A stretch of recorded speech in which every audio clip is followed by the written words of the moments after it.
Hello, I'm Casey Cooper. And I'm Taylor Steele, and welcome to the new Caden Space. We're finally in our official office after 3 or 4 months in a temporary space, although we don't have all of our furniture yet. These chairs finally made it, and we have another delivery later this week and 3 more scheduled after that. So we will eventually get our right furniture here, but as you can imagine, supply chain issues have just delayed and delayed. Didn't think it was going to take us 11 months, Casey, to get our actual furniture in when we started this process. It'll be worth the wait. It will be. And we will look forward to welcoming you. Some of you have seen it in process already, but when you are able to come in for your annual review, we would love to show this off, and eventually maybe we can actually do an open house when everything finally gets here. It will be fun. All right, and supply chain issues are not the only disruption that we've all been facing over this past year. Clearly, inflation has been here and it's been disruptive. And really what we wanted to talk about today is that we believe there is a softening coming and bright news on the horizon. It won't be immediate, but ultimately there are 5 major pressures that have led to inflation over the past year that we think are all softening. And maybe they won't all continue, but they should, at least as a group, soften enough that we see inflation trends dip down as soon as early November, in our opinion.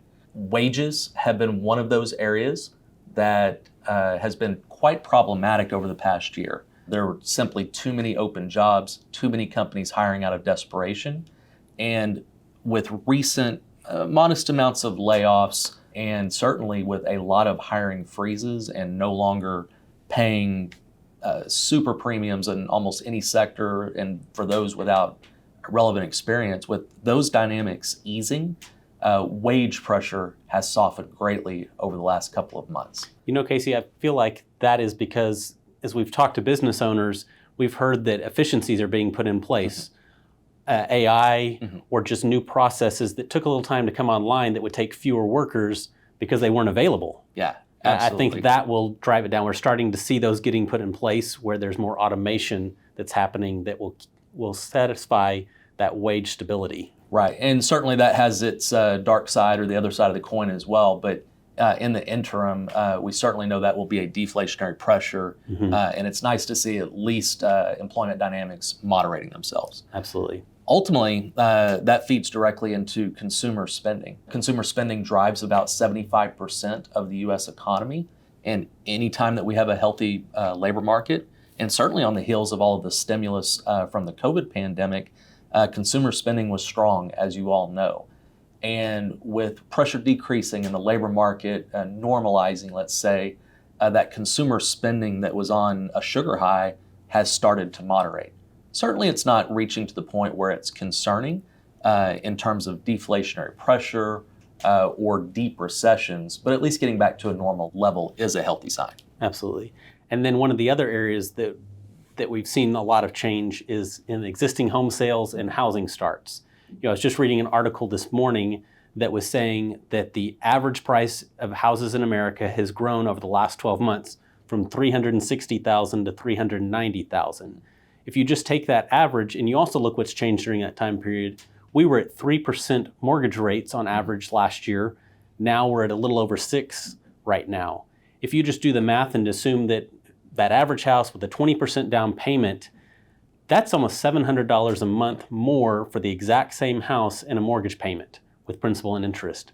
That will start bringing housing prices down because while we've had wage increases, that doesn't allow for people to be able to spend that much on a monthly basis given the other inflation pressures that are there for them as well. So I think we'll start to see housing prices slow and maybe even come down a little bit in some areas of the country. Yeah, that makes sense. And admittedly, I was feeling the itch to pull out my calculator, which I don't have handy. Fact check that, but it sounded like those numbers were right. But one thing I did want to comment on briefly is that average home price. Obviously, it doesn't affect our average client, or it's not representative of what you spend. But what I heard from that, Taylor, and I look forward to reading the article, is that Main Street America is really having their housing budget squeezed, which again is taking further legs out of consumer spending driving inflation. But one area that is beneficial that we've already seen so far is the price at the pump is going down. That the pressures that were driving up the price of gasoline are starting to weaken, and hopefully that's the first kind of pass through, breaking the dam of the inflation river that's raging, that we see that gas price coming down, and that will make a difference for the consumer. Right, and of course, energy, broadly speaking, is an input in so many products and services, and just in everyday life. It certainly is a welcome relief. And I guess not to play the devil's advocate, but there is another side of that that we would be remiss not to mention, and that would be Russia's invasion of Ukraine and continued strife in that region. Especially as we're heading into winter, we don't know what disruptions that can cause to the energy markets, but certainly the recent relief we've had in energy prices at least gives us a cushion to weather that storm. I know that would be quite troubling if we still had elevated energy prices and we're entering winter in the event that contagion spread, especially with relation to direct impact on energy prices and spending. Yes. Is there any other good news looming? There is, I think, and it's going to sound a little silly as I refer to it this way, but we're approaching the 1-year mark of really high elevated inflation. And I don't think of it in terms of like a birthday for inflation. And certainly we're not going to get out cake and celebrate. But it is important to note that there is a reference process where we're comparing against the last year. And in the slide that we're showing, you can see that there is a period of months starting in October where inflation month over month over month was at a very elevated level. This will be important as we get to that same month in the following year, 2022, and that reference point falls out of our year-over-year calculations. So in mid-November, when October 21 inflation falls out of our calculation, we're essentially losing 10% annualized inflation. And given these 5 factors that we referenced earlier, which as we were talking, I realized has an acronym, CHOOSE, if we want to organize them: consumer spending, housing starts and general construction, energy, wages, and supply chain and material markets. As those have all softened, certainly we're not going to have that same 10% annualized inflation in the new data points, likely bringing inflation down. Right, but what we need to be careful of is this is not deflation. It is a stabilization of prices and slowing of the growth rate of inflation.